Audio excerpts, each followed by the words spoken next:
June 15, 1943, 3:47 p.m., Camp Hearne, Texas.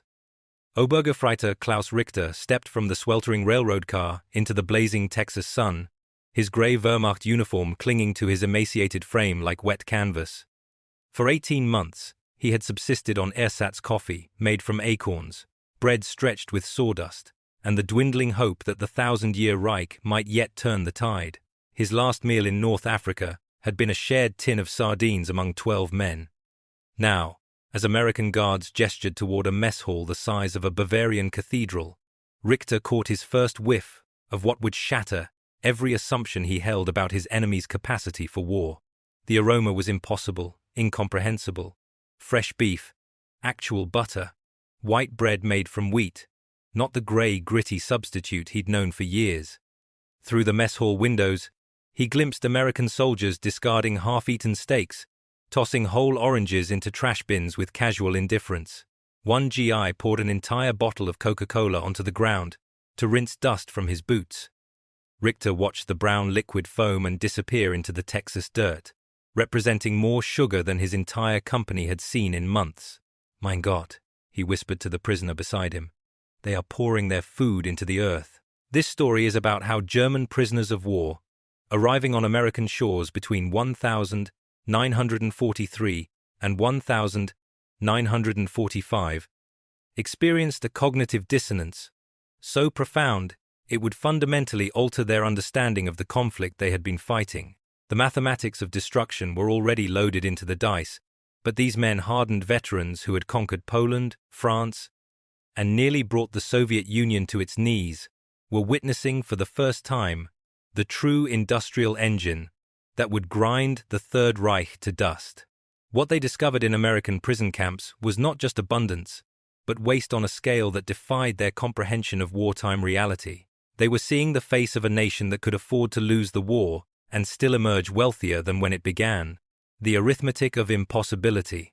The first German prisoners had arrived in America expecting the harsh conditions that defined their own prison camps, the calculated cruelty that mirrored the resource scarcity choking the fatherland.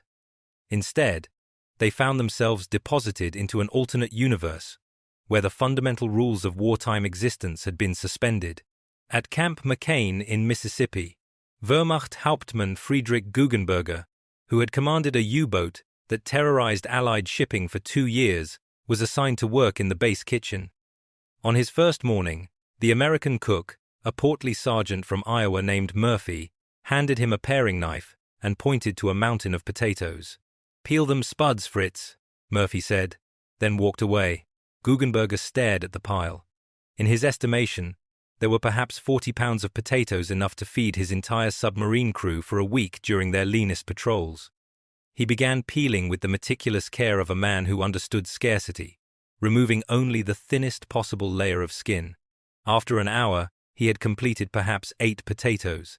Murphy returned, took one look at Guggenberger's work, and began peeling potatoes himself, but with shocking, violent efficiency, stripping away thick ribbons of flesh along with the skin. In 5 minutes, Murphy had peeled more potatoes than Guggenberger had in an hour, and had discarded what amounted to a full potato's worth of flesh in the process. "Jesus, Fritz, we ain't got all day," Murphy said. He grabbed Guggenberger's perfectly peeled potato and held it up to the light. "See how you left all the maize in there? Toss it. Start over." Guggenberger watched in horror as Murphy threw his meticulously peeled potato into the garbage bin. The waste was obscene, incomprehensible. In his post-war interview with American historians, Guggenberger would recall, "I realized then that we were not fighting an army. We were fighting a civilization that could afford to throw away more food in a single day than my men had seen in a month." The breakfast served to the German prisoners that morning consisted of eggs, actual eggs, not the powdered substitute bacon, pancakes with real maple syrup, fresh milk, butter, jam made from fruit rather than turnips, and coffee, real coffee.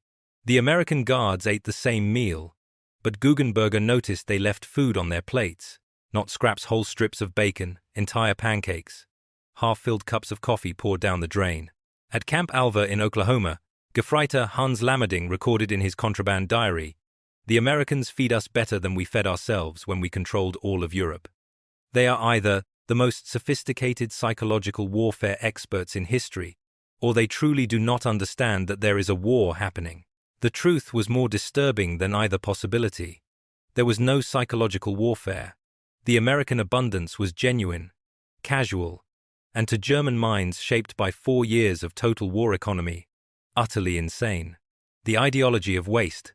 The German military had been indoctrinated to believe that war was the ultimate test of national efficiency, where victory belonged to the side that could mobilize every resource, extract every calorie, squeeze every drop of productivity from its people. The concept of total war meant exactly that: the complete militarization of civilian life, the transformation of every citizen into a component of the war machine. American prison camps revealed a different philosophy entirely: abundance so overwhelming that efficiency became irrelevant. At Camp Shelby in Mississippi, prisoners were assigned to work alongside American civilian contractors building additional barracks. Unteroffizier Walter Kempowski, a veteran of the siege of Leningrad who understood the value of every nail and board, watched in amazement as American workers casually discarded materials that would have been precious beyond measure in Germany. They would use a board for measuring, Kempowski wrote to his wife, in a letter that German censors somehow allowed through, and when they finished measuring, they would throw the board away. A perfectly good board, thrown away because they had finished measuring with it. They had boxes of nails, and if they dropped nails on the ground, they would not pick them up. They would open a new box. The American foreman, noticing Kempowski carefully collecting the discarded nails, approached him with what the German would later describe as genuine confusion. "What are you doing with them nails, boy?" "I am saving them," Kempowski replied in his broken English. "For building." The foreman laughed not mockingly, but with the kind of laughter that comes from encountering something genuinely incomprehensible. "Son, we got more nails than we know what to do with. Hell, we got so many nails, we're using them for fishing sinkers." That afternoon, Kempowski watched the foreman drive a handful of nails into a piece of scrap wood and toss the makeshift sinker into a nearby pond. Each nail represented several hours of German industrial production. The foreman had used a dozen of them to catch a single bluegill fish, which he then threw back into the water. The ideological implications were staggering. Here was an enemy that could afford to convert weapons of war into recreational equipment, that treated the products of heavy industry as disposable toys. Kempowski had spent 3 years in Russia watching German soldiers die for lack of supplies, had seen entire divisions grind to a halt for want of a few hundred gallons of gasoline. Now he was witnessing an adversary so wealthy that they used military-grade materials for amusement. The electric revelation. Nothing prepared the German prisoners for the American relationship with electricity. In the Reich, electrical power was carefully rationed, distributed by bureaucratic allocation, shut off during daylight hours, to conserve coal for the war effort. Most German homes used candles or kerosene lamps after sunset, and electric lighting was considered a luxury reserved for the most critical military installations. American prison camps burned electric lights 24 hours a day. Obergefreiter Heinrich Böll, who would later become a prominent German novelist, described his first night at Camp Concordia in Kansas. "The floodlights never dimmed. They burned with such intensity that I could read by their light from inside my barracks. At first, I assumed this was a security measure, that the Americans were so fearful of escape attempts that they would sacrifice precious electrical power to maintain surveillance. But as the days passed, I realized the truth was more disturbing. They were not conserving electricity because they did not need to conserve electricity. The revelation deepened when prisoners were allowed to work in the camp's administrative buildings. German clerks accustomed to working by candlelight found themselves in offices blazing with fluorescent fixtures, where American secretaries casually left lights burning in empty rooms, where electric fans ran continuously despite cool weather, where radios played music for no one's entertainment. At Camp Hearne, Richter was assigned to work in the camp laundry, where he encountered machines that defied comprehension. Electric washing machines, not the hand-cranked devices he knew from Germany, but massive, automated systems that cleaned hundreds of pounds of clothing with the press of a button. Electric dryers that eliminated the need for clotheslines. electric irons that maintained constant heat without the careful tending required by the coal-fired irons of German laundries. They have harnessed electricity to eliminate human labor, Richter wrote in a letter that was intercepted by American censors but preserved in military archives. This is not efficiency as we understand it. This is the replacement of human beings with electric power. They have so much electric power that they can afford to replace men with machines. The German conception of electrical power was fundamentally medieval, a precious resource to be hoarded, allocated by authority, used sparingly and with great care. The American approach was profligate, casual, almost contemptuous of conservation. Prisoners quickly learned that American guards would punish infractions not through physical punishment or reduced rations, but by confiscating electric privileges, removing light bulbs from barracks, disconnecting radios, shutting off electric fans. The punishment was effective precisely because it was alien. German soldiers were accustomed to enduring physical hardship, but the withdrawal of casual electrical abundance created a unique form of deprivation they had never experienced: the mechanized impossibility. The German prisoners had been fighting a mechanized war, but they had not understood the true meaning of mechanization until they witnessed American prison camps. What they discovered was not simply the presence of machines, but the casual, almost thoughtless deployment of mechanical power on a scale that transcended their understanding of industrial possibility. At Camp McCain, prisoners were assigned to work in the camp's motor pool, maintaining the vehicles used by guards and administrators. Feldwebel Johann Eisenhut, a veteran tank mechanic who had kept German panzers running with improvised parts and salvaged materials, found himself surrounded by automotive abundance that challenged his sanity. There were trucks, he recorded in his diary. Dozens of trucks. More trucks than I had seen in the entire Afrika Korps. But these trucks were not being used. They sat in perfect repair, fueled and ready. But they sat unused because the Americans had more trucks than they needed. The American motor pool sergeant, a man named Rodriguez from New Mexico, noticed Eisenhut's careful attention to a particular truck's engine. Through broken English and gestures, Eisenhut communicated that the engine needed a specific part, a fuel injection component, that would cost perhaps $10 to manufacture. Rodriguez shrugged, walked to a storage shed, and returned with a box containing 30 identical parts. "Pick one," he said. Eisenhut selected a part and began the careful installation process. But Rodriguez stopped him. "Hell no, boy. Too much work." Rodriguez gestured to another truck. "Just take this one. That one's got a bad engine." Eisenhut examined the bad engine. The fuel injection component was indeed failing, but the engine was otherwise in perfect condition, better condition, in fact, than most German vehicles he had maintained in the field. In the Wehrmacht, such an engine would have been rebuilt, reconditioned, and returned to service. Rodriguez was proposing to abandon it entirely for the want of a $10 part. "But the engine," Eisenhut protested.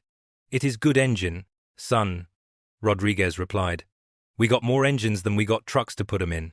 To prove his point, Rodriguez led Eisenhut to another storage area, where dozens of truck engines sat on wooden pallets, covered with tarpaulins, protected from the weather but unused. Each engine represented months of German industrial production. Together, they represented more mechanical power than entire German divisions had at their disposal. And they were gathering dust because America had built more engines than it could use. The psychological impact was devastating. Eisenhut had spent years watching German mechanics perform miracles with destroyed equipment, rebuilding transmissions from salvaged parts, welding cracked engine blocks back together with field equipment. German mechanical ingenuity was legendary, born of desperate necessity and refined through years of scarcity. American mechanical philosophy was different. When something broke, you didn't fix it, you replaced it, because replacement parts were cheaper than repair labor, and labor was more valuable than materials. The numbers told the story. The statistical climax of German prisoner comprehension came not through dramatic revelation, but through accumulated data. As prisoners worked alongside American civilians, as they witnessed the casual deployment of resources, as they experienced the daily reality of American abundance, they began to calculate the mathematics of their own defeat. The numbers were staggering, incomprehensible, terrifying in their implications. American steel production in 1943, 89 million tons. German steel production, 35 million tons. American aluminum production, 1.9 million tons. German aluminum production, 250,000 tons. American oil production, 4.7 million barrels per day. German oil production, 124,000 barrels per day. American automobile production, converted to military vehicles, 5.9 million units. German military vehicle production, 345,000 units. American aircraft production, in 1,943, 85,898 planes. German aircraft production, 25,094 planes. But these numbers, vast as they were, failed to capture the true horror of American productive capacity. The horror lay not in what America produced, but in what America wasted. American food waste per capita per day, 2.3 pounds. German food rations per capita per day, 1.8 pounds. Americans threw away more food than Germans were allowed to eat.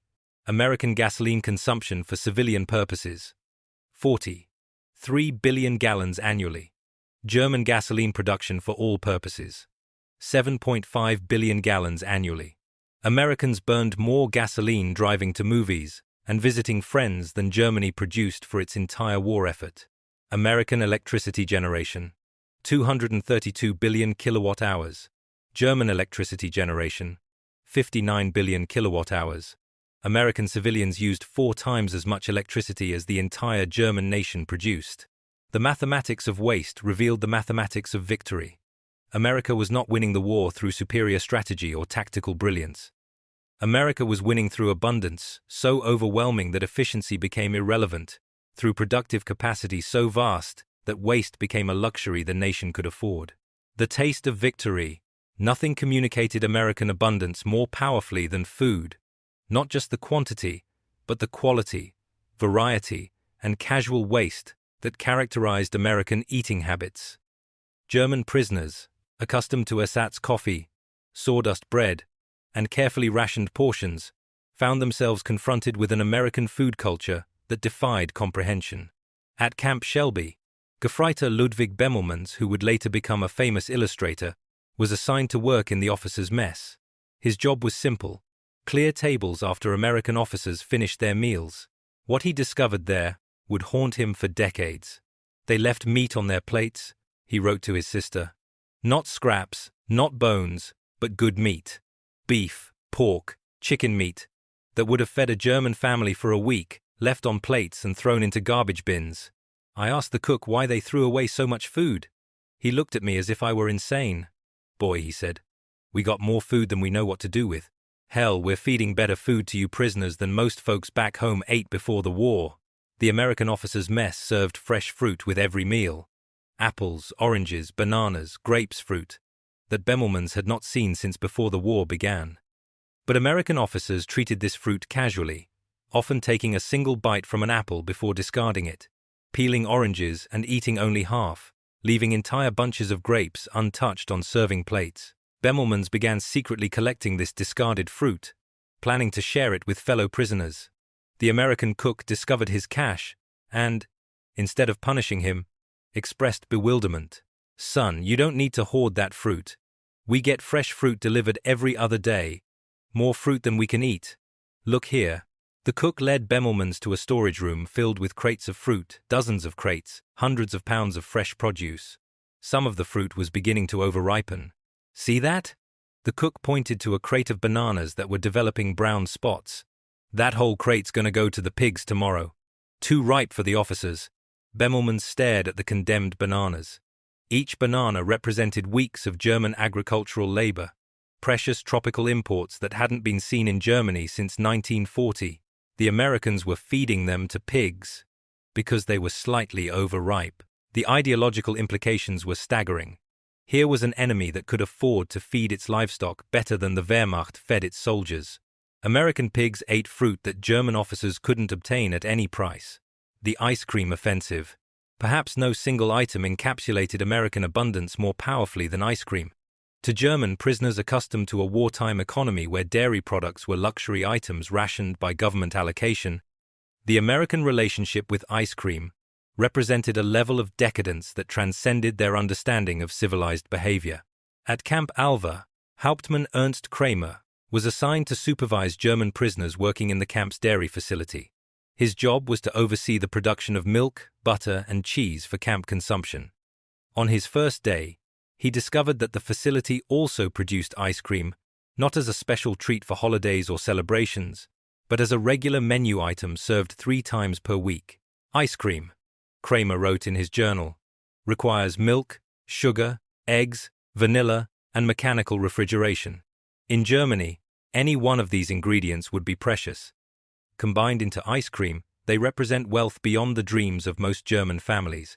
The Americans serve ice cream to prisoners of war.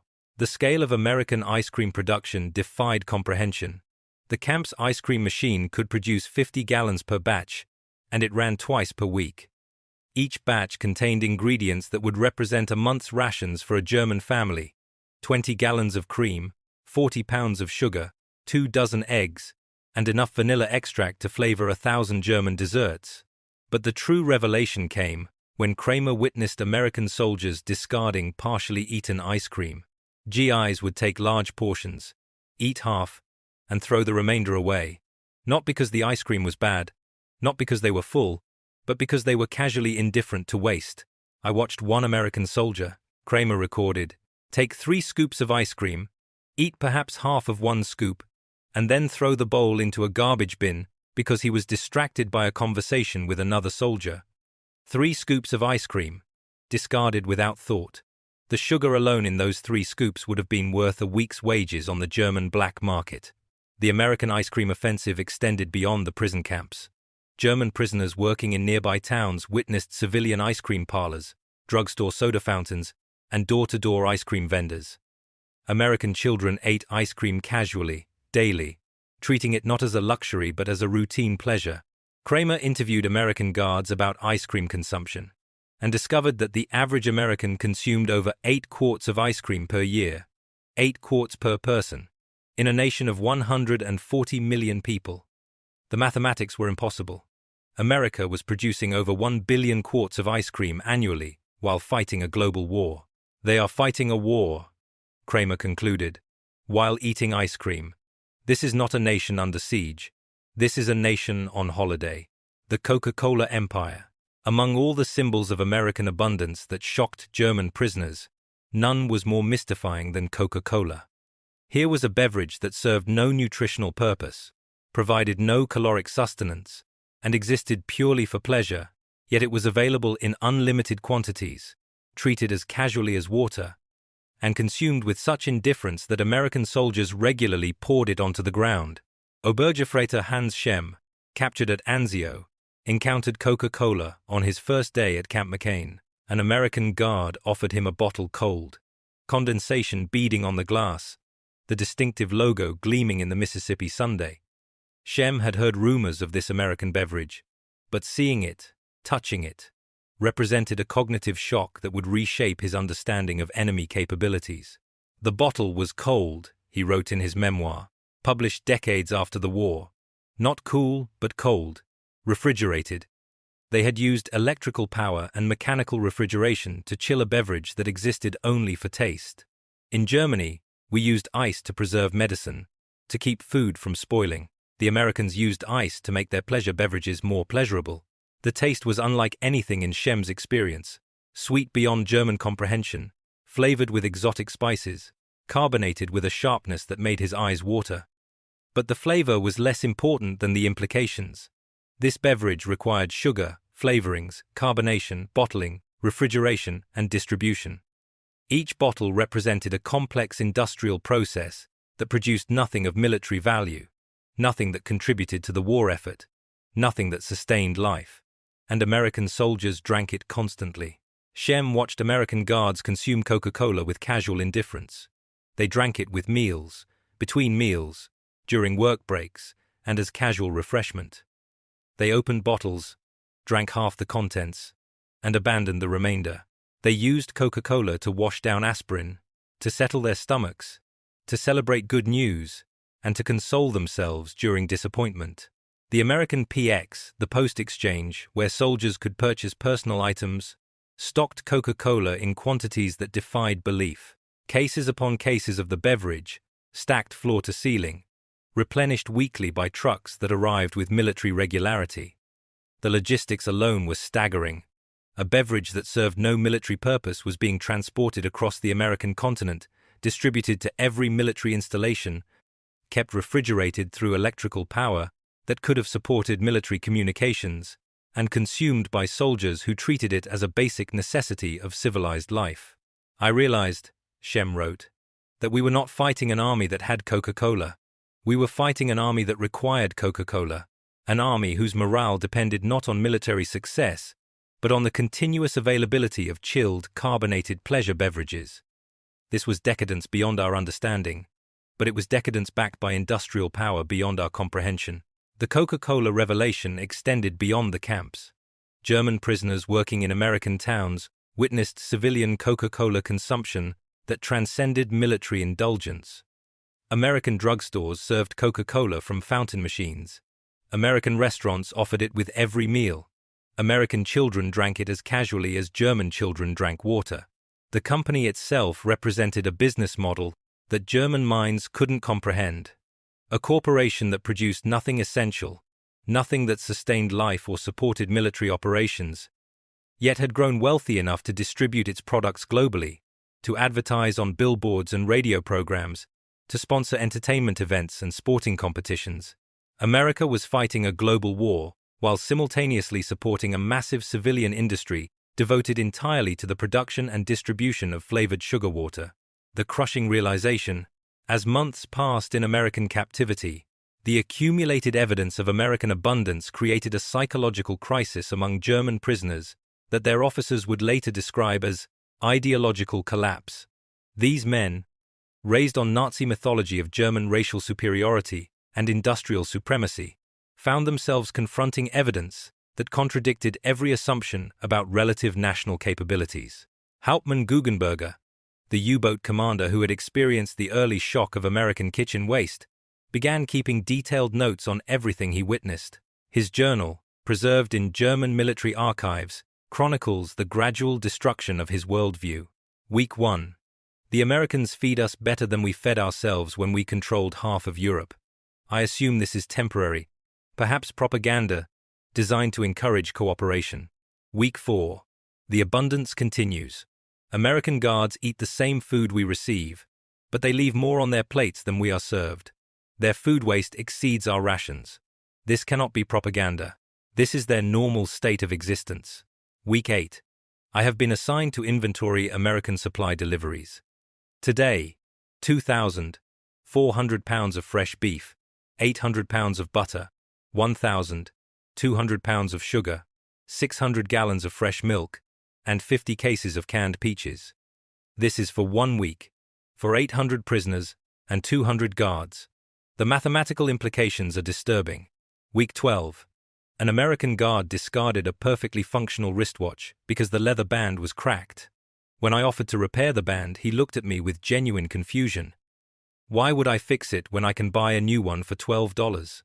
$12, half a month's wages for a German worker, and he considered it too little money to justify a simple repair.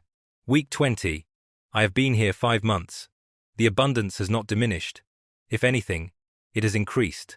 New prisoners arrive weekly, and the Americans expand their facilities to accommodate them. They are not straining their resources to house and feed us.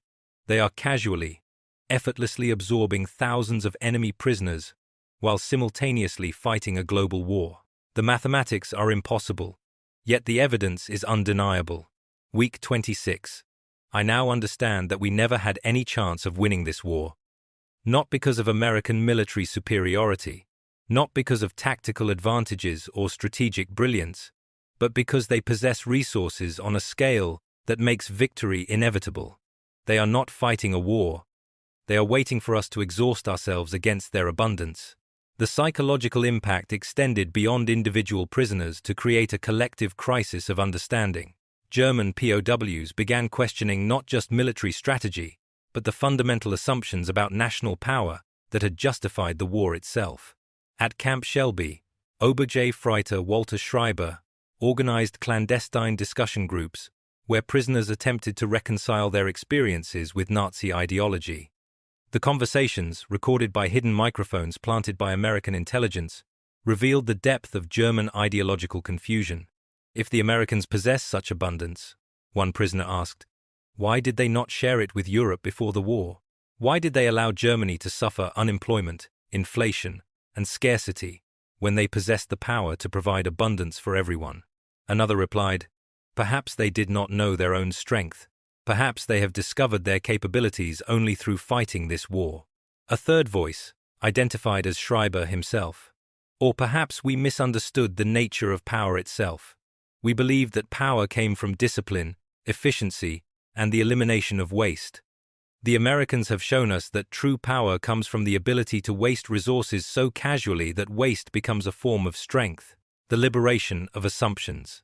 As the war progressed and news filtered into the prison camps D-Day, the liberation of Paris, the Russian advance into Germany, German prisoners found their experiences in American captivity, providing a context for understanding their nation's defeat that transcended military analysis.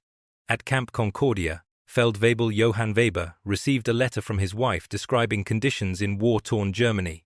Cities destroyed by bombing, civilians reduced to subsistence diets, industrial production crippled by material shortages, and infrastructure collapsing under the strain of total war.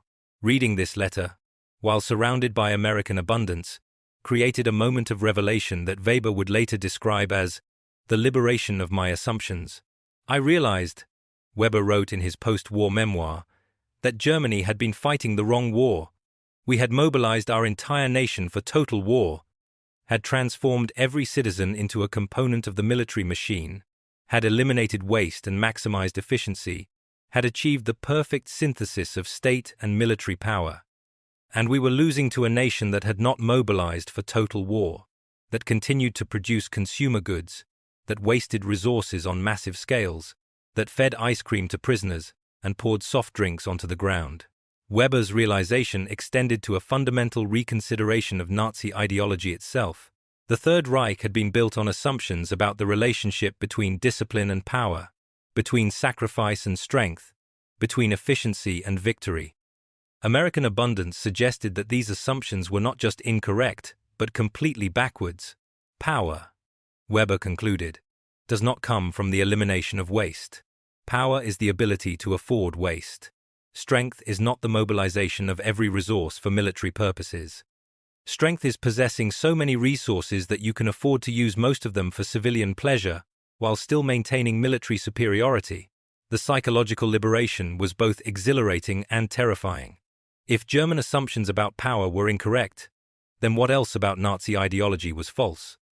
If American abundance could support both massive military operations and civilian luxury, then what did that suggest about the German system of organized scarcity and enforced sacrifice?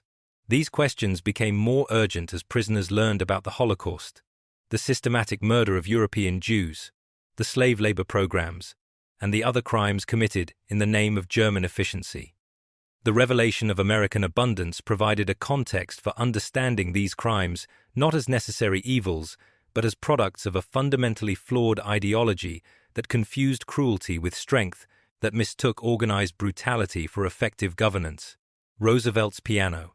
Among the most psychologically devastating sounds heard by German prisoners was what American GIs called Roosevelt's piano, the distinctive noise produced by the Browning M2 .50 caliber machine gun. German prisoners working near American training facilities became familiar with this sound, a deep, rhythmic hammering that could be heard for miles, the mechanical heartbeat of American military training. Hauptmann Ernst Richter, who had commanded an artillery battery on the Russian front, was assigned to work near an American gunnery range where soldiers trained with various weapons. The sound of Roosevelt's piano dominated the soundscape, not the occasional bursts that characterized German weapons training under conditions of ammunition scarcity, but continuous, sustained firing that lasted for hours. They fire continuously, Richter wrote in a letter to his brother. Not short bursts to conserve ammunition, but sustained fire, hundreds of rounds per minute, for hours at a time. The sound never stops. I estimated that they fire more ammunition in a single training session than my entire battery fired during the siege of Leningrad. Richter's estimation was conservative. American training protocols called for soldiers to fire until they achieved proficiency, regardless of ammunition consumption. Where German soldiers were allocated specific numbers of practice rounds and expected to maximize their effectiveness through careful training, American soldiers were given unlimited ammunition and told to fire until they could hit their targets consistently. The psychological impact was cumulative.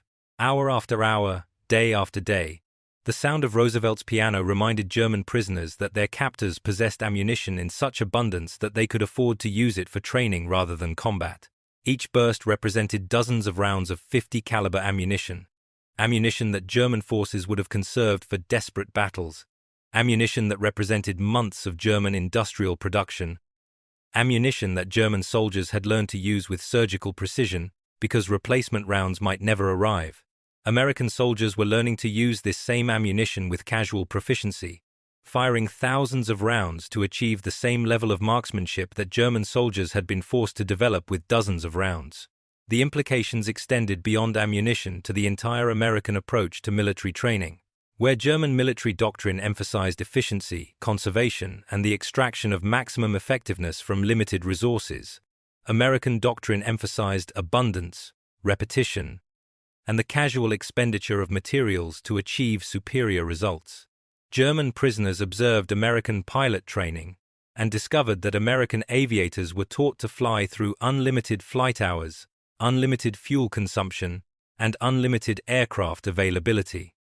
If an American training aircraft developed mechanical problems, it was immediately replaced. If a training flight required additional fuel, fuel was provided without question. If a pilot needed additional training hours, additional hours were scheduled without regard to resource constraints. The contrast with German pilot training was stark. By 1943, German flight training had been reduced to minimal hours. Pilots were expected to achieve proficiency with limited fuel and aircraft, and combat assignments were made based on resource availability rather than pilot readiness. American abundance was producing pilots who were better trained, more confident, and less constrained by resource concerns. German efficiency was producing pilots who were skilled at conservation but unprepared for the kind of sustained combat operations that unlimited resources made possible. The network of plenty. As German prisoners were transferred between camps, worked in different facilities, and observed American logistics operations, they began to understand that American abundance was not localized to individual installations, but represented a comprehensive network of production and distribution that spanned the entire continent. Obergefreiter Klaus Müller was transferred from Camp McCain in Mississippi to Camp Shelby, also in Mississippi, a journey of less than 200 miles. But during that journey, traveling by military transport through the American South, he observed a logistical infrastructure that challenged his understanding of national organization. The roads, he wrote in his journal, are filled with trucks, not military trucks, though there are many of those, but civilian trucks carrying goods between cities, food from farms to markets, manufactured products from factories to stores. The Americans have maintained civilian commerce while fighting a global war. Their roads carry both military supplies and commercial products simultaneously. At truck stops along the route, Müller observed the casual interaction between military and civilian logistics. American soldiers ate at the same restaurants as truck drivers, purchased goods at the same stores, used the same gasoline stations. The distinction between military and civilian supply chains had been blurred, not through government control of civilian resources, but through the casual integration of military needs into an abundant civilian economy. The truck stops themselves represented a level of commercial organization that exceeded German comprehension. Restaurants that served fresh food around the clock, gasoline stations that could refuel dozens of vehicles simultaneously, retail stores that stocked thousands of different products for the convenience of travelers. Each truck stop represented more commercial abundance than entire German cities had maintained before the war. American logistics were not based on central planning, resource allocation, and bureaucratic control. American logistics were based on market mechanisms that produced abundance through voluntary exchange, that distributed resources through price signals rather than government directives, that motivated production through profit incentives rather than patriotic duty. The result was a distribution network that could simultaneously support massive military operations and civilian consumption, that could adapt to changing demands without central coordination, that could expand production in response to military needs without sacrificing civilian welfare.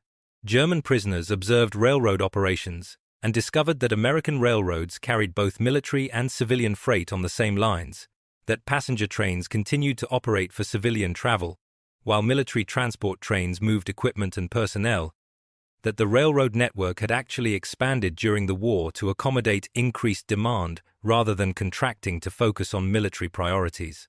The network of American plenty was self-reinforcing. Abundance created the infrastructure necessary to support more abundance, which created the economic activity necessary to maintain the infrastructure, which created the wealth necessary to fund both military operations and civilian prosperity. The mathematics of defeat. By 1944, as German prisoners accumulated months of experience with American abundance, they began to understand the mathematical inevitability of German defeat, not through military analysis, but through simple arithmetic. The numbers were undeniable, overwhelming, and terrifying in their implications. Hauptmann Guggenberger, the former U-boat commander, had been assigned to work in the camp's administrative offices, where he had access to supply requisitions, delivery schedules, and resource allocation documents. With his submarine commander's training in logistics and resource management, he began calculating American productive capacity based on what he observed at a single prison camp. His calculations, preserved in German military archives, provide a window into the German understanding of American capabilities. Camp McCain houses 1,200 German prisoners and 400 American personnel. Daily food consumption, 8,000 pounds of various foodstuffs. Weekly deliveries, 56,000 pounds of food, plus non-food supplies. Annually, 2,912,000 pounds of supplies, for 1,600 people. If this represents normal American consumption rates, and America has 140 million people, then annual American food production exceeds 254 billion pounds. German food production, at maximum efficiency, approaches 30 billion pounds annually, but this calculation does not include American food exports to Britain, the Soviet Union, and other allies. Nor does it include military consumption in combat theaters, nor does it account for the food waste I observe daily. I estimate that America produces 10 times as much food as Germany, while simultaneously feeding much of the rest of the world. The mathematical implications are clear. Germany could not have won this war under any conceivable strategic scenario. Guggenberger extended his calculations to other resources and discovered that American productive superiority was not limited to food, but extended to every category of war-critical materials. Steel production ratios. 3. 1-inch favor of America. Oil production ratios. 15. 1-inch favor of America. Electrical generation ratios. 4. 1-inch favor of America. Automotive production ratios. 17. 1-inch favor of America. Aircraft production ratios. 3. 1-inch favor of America. But these ratios, Guggenberger noted, do not account for American waste, American civilian consumption, or American aid to allies. They represent American war production as a fraction of American total production, while German ratios represent maximum possible production under total war conditions. America is fighting this war with surplus production while maintaining civilian prosperity. Germany is fighting with maximum production while civilians endure systematic deprivation. The mathematics are impossible to overcome through military action. The mathematical analysis led to philosophical conclusions that challenged the foundations of German military thinking. If victory was impossible through military means, then what had been the purpose of German military excellence? If abundant resources could overcome tactical superiority, then what was the value of German military tradition? These questions were particularly painful for professional soldiers like Guggenberger, who had devoted their careers to military excellence and had achieved remarkable tactical successes through skill, discipline, and innovative thinking. The American abundance suggested that tactical excellence was irrelevant when confronted with overwhelming material superiority. We were fighting the wrong war, Guggenberger concluded. We were prepared for a war of maneuver, tactics, and military skill.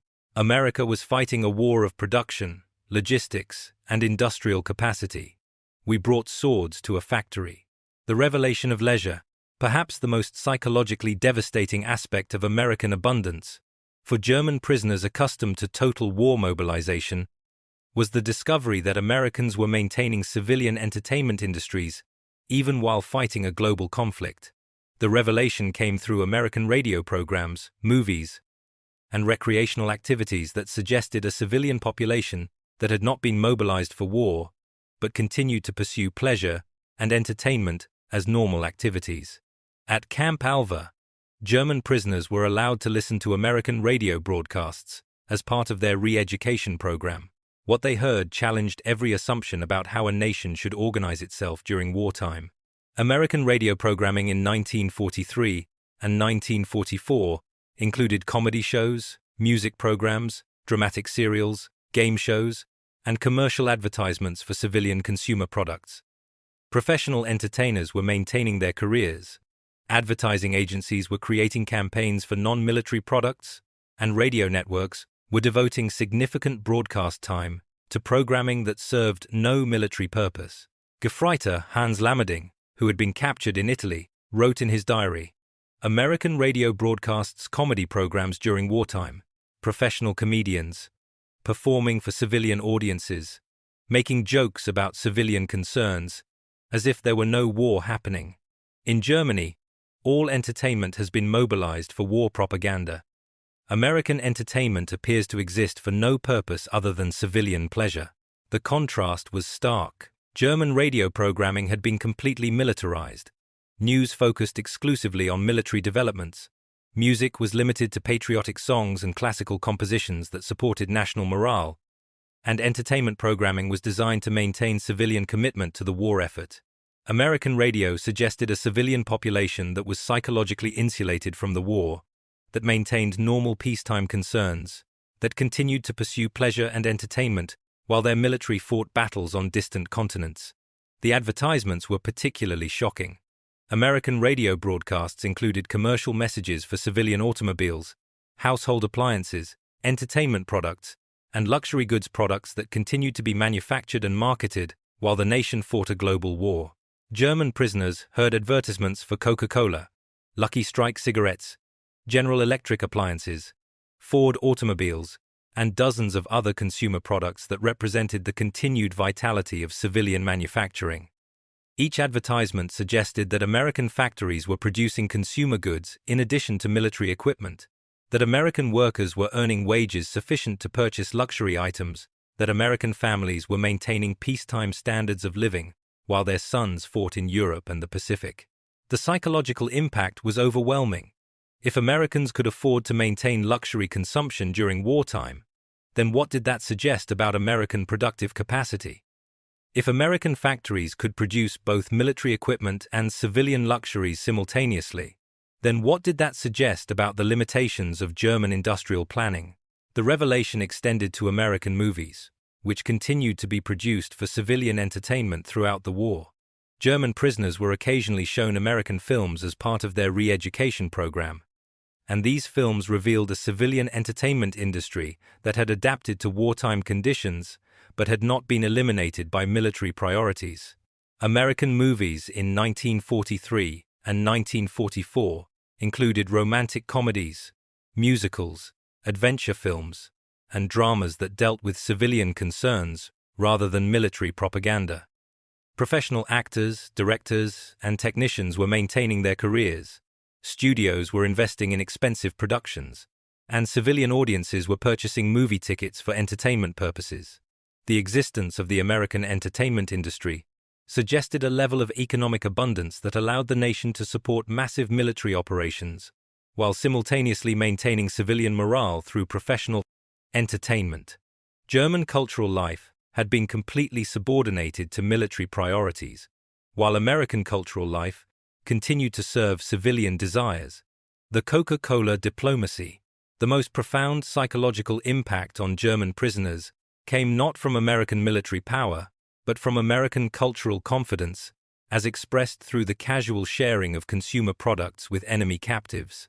The practice of American guards offering Coca-Cola, cigarettes, candy, and other consumer goods to German prisoners represented a form of cultural diplomacy that was more devastating than any military victory. Obergefreiter Heinrich Böll received his first Coca-Cola from an American guard named Johnson, a farmer from Iowa who treated German prisoners with casual friendliness rather than military hostility. Johnson's approach to prisoner relations challenged German expectations about victorious enemies and created cognitive dissonance that would influence German thinking for decades.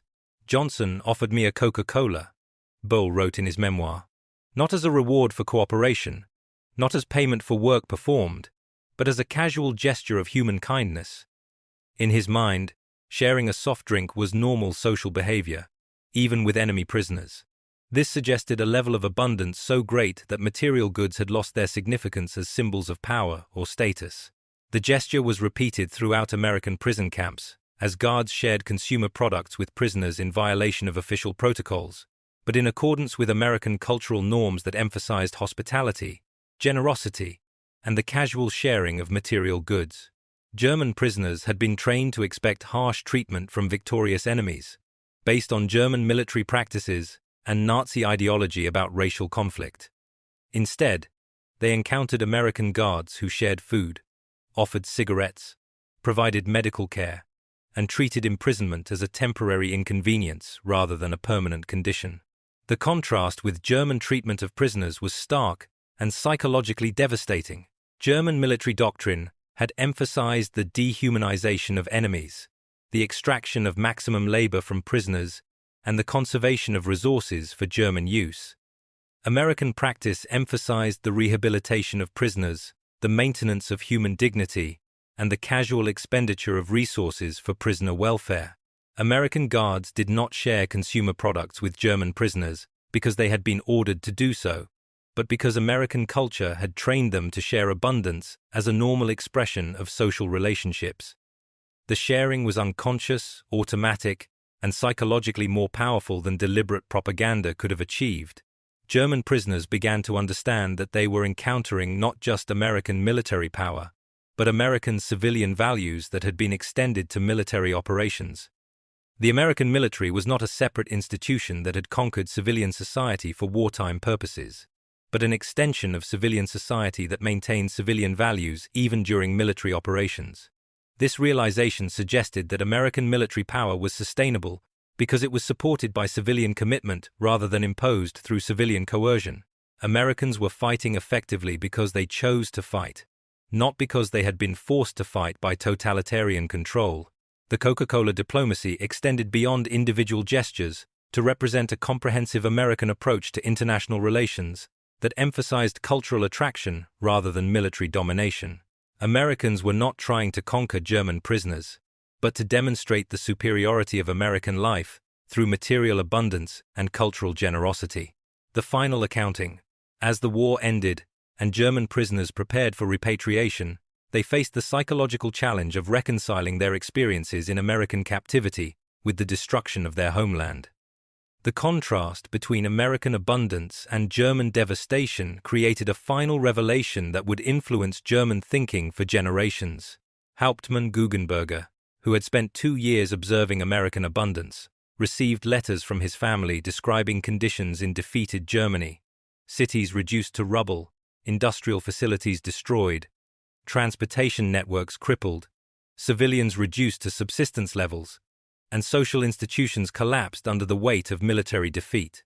Reading these letters while surrounded by American plenty created a moment of psychological reckoning that Guggenberger would later describe as the final accounting. I realized that we had not simply lost a war, we had been defeated by a superior form of civilization. American abundance was not accidental, not temporary, not the result of geographic advantages or natural resources. American abundance was the product of social and economic organization that could simultaneously support military excellence and civilian prosperity. Germany had achieved military excellence through the sacrifice of civilian prosperity. America had achieved military excellence while maintaining civilian prosperity. The American system was not just more productive, but more sustainable, more humane, and more attractive to human aspirations. We had been fighting not just American soldiers, but American civilization. And American civilization had won not through superior military tactics, but through superior social organization that made military victory inevitable. The psychological impact extended beyond individual prisoners to influence German post-war reconstruction. German prisoners who had experienced American abundance became advocates for adopting American economic and social practices rather than attempting to restore pre-war German institutions. The Marshall Plan, which rebuilt European economies after the war, was successful partly because German leaders like Guggenberger had already been convinced by their prison experiences that American economic organization was superior to European alternatives. The final irony was that German prisoners of war had been more effectively converted to American values through experiencing American abundance than American propaganda could have achieved through deliberate persuasion. The casual waste that had initially shocked German sensibilities had ultimately demonstrated American strength more powerfully than military victories. The abundance doctrine. In the decades following the war, former German prisoners would reflect on their American experiences and develop what historians now call the abundance doctrine, the understanding that national power in the modern era depends not on military efficiency or ideological commitment, but on the ability to maintain civilian prosperity while simultaneously supporting military operations. Heinrich Böll, who became one of Germany's most prominent post-war authors, wrote extensively about his American prison experience and its influence on his understanding of political power. The Americans taught us that true strength lies not in the ability to endure scarcity, but in the ability to create abundance, not in the mobilization of society for military purposes, but in the organization of society to achieve both military success and civilian prosperity. We had confused asceticism with strength, had mistaken organized deprivation for effective governance, had believed that civilian sacrifice was necessary for military success. The Americans demonstrated that civilian prosperity was compatible with military excellence, that abundance was a source of strength rather than weakness, that a nation could afford to waste resources and still defeat enemies who conserved every resource with fanatical efficiency. This was the most devastating lesson of our defeat. We had been wrong not just about military strategy, but about the fundamental relationship between government and society, between individual welfare and collective strength, between material abundance and political power. The abundance doctrine influenced German reconstruction, European integration, and Cold War strategy. German leaders who had witnessed American abundance became advocates for market economics, civilian prosperity, and social organization that prioritized individual welfare as the foundation for collective strength. The doctrine also influenced American post-war strategy. American policymakers understood that they had won the war not just through military superiority, but through demonstrating the attractiveness of American civilization to enemy populations. The Marshall Plan, the creation of NATO, and the development of American cultural diplomacy were based on the understanding that American abundance was America's most powerful weapon. The ice cream epilogue. 50 years after the war, in 1995, a reunion was organized for German prisoners of war who had been held in American camps. Hundreds of elderly men gathered in Kansas City to share memories of their American captivity and to reflect on how those experiences had influenced their post-war lives. Heinrich Böll, by then a Nobel Prize-winning author, delivered the keynote address. He concluded his remarks with a story that captured the lasting impact of American abundance on German consciousness. Last week, I was in a German ice cream parlor with my grandson. He ordered 3 scoops of ice cream, ate 2, and prepared to throw the third away because he was full. I stopped him and began to explain why he should not waste food, why he should appreciate abundance, why he should finish what he had ordered. Then I realized what I was doing. I was teaching my grandson the lessons of scarcity that I had learned in wartime Germany. But he lives in a Germany that has learned the American lessons of abundance. He lives in a world where ice cream can be wasted because there is always more ice cream. This is the victory that America achieved over Germany, not the military victory of 1945, but the cultural victory that taught us to create abundance rather than manage scarcity, to build prosperity rather than endure deprivation, to waste ice cream because we can afford to waste ice cream. My grandson finished his ice cream that day, but not because I convinced him that waste was wrong. He finished it because he realized that his grandfather, who had once been amazed by American abundance, was still learning to live in a world where abundance was possible. We lost the war in 1945, but we won the peace by learning the lessons that American abundance taught us. We learned that the purpose of government is not to organize sacrifice, but to create conditions where sacrifice is unnecessary. We learned that the measure of civilization is not the ability to endure hardship, but the ability to eliminate hardship. We learned that true strength lies not in efficient use of scarce resources, but in the creation of abundant resources that can be used inefficiently without consequence. America defeated us by teaching us to become Americans. And in becoming Americans, we became Germans who could build a Germany worthy of abundance rather than a Germany organized around scarcity. This was the most complete victory in human history, the victory that taught the defeated not just to surrender, but to adopt the values that had made victory possible. The war ended in 1945. But the victory continues every time a German child wastes ice cream in a world where wasting ice cream is possible. This is Roosevelt's final triumph. He created a world where former enemies could afford to waste ice cream, and in wasting ice cream, could demonstrate that the abundance doctrine had become the foundation for human civilization. Abundance defeats scarcity. Prosperity defeats efficiency. Waste defeats conservation. Ice cream defeats ideology. This is what we learned in America, and this is what America taught the world. The abundance doctrine had become the organizing principle of the post-war international order.